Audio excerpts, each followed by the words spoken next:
39%। ভারতের পশ্চিমবঙ্গে 2026 সালে অনুষ্ঠিত হওয়ার কথা রয়েছে পরবর্তী বিধানসভা নির্বাচন। তারই আগাম প্রস্তুতি হিসেবে কলকাতার নেতাজি ইন্ডোর স্টেডিয়ামে দলের মহাসমাবেশ ডাকে তৃণমূল কংগ্রেস।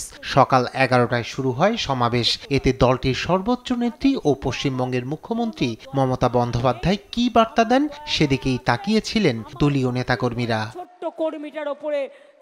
সমাবেশে আগামী বিধানসভা ভোটে 2 শতাধিক আসন পেতে হবে বলে দলীয় কর্মীদের বার্তা দিয়েছেন মমতা বন্দ্যোপাধ্যায়। এবার বিজেপি, কংগ্রেস, সিপিএম এর জামানত বাজেয়াপ্তের পালা বলেও হুঁশিয়ারি দেন তিনি। খেলা আবার হবে, 2026-এর খেলাটা আর একটু জোরে মারতে হবে, বল জোরে মারতে হবে। বাংলায় যদি কেউ টিকে থাকে গ্রাসরুটে, তাহলে এটা তৃণমূল কংগ্রেস, তৃণমূল কংগ্রেস, তৃণমূল কংগ্রেস, আর কেউ নয়।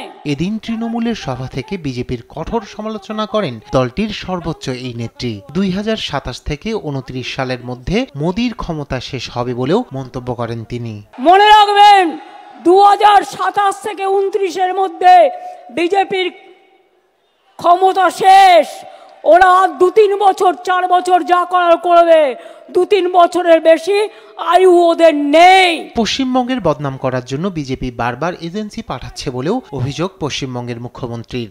2026 সালের বিধানসভা নির্বাচন ঘিরে বহিরাগতদের ভোটার করার পায়তারা রুখে দেওয়ার আহ্বান তার। বাংলায় আমরা ধরবো এবং যোগ্য জবাব দেব, মাথায় রাখবেন, এটা চ্যালেঞ্জ, ইটস এ চ্যালেঞ্জ। সভায় বিজেপির চক্রান্ত নস্যাতের আহ্বান জানিয়েছেন তৃণমূলের সর্বভারতীয় সাধারণ সম্পাদক অভিষেক বন্দ্যোপাধ্যায়। এছাড়া মমতা বন্দ্যোপাধ্যায়কে চতুর্থবারের মতো মুখ্যমন্ত্রী করতে দলীয় নেতাকর্মীদের সহায়তা কামনা করেন তিনি। কৃতজ্ঞতা, প্রণাম, অভিনন্দন। রায়হান কবির শুভ্র, নিউজ ডেস্ক, দেশ টিভি।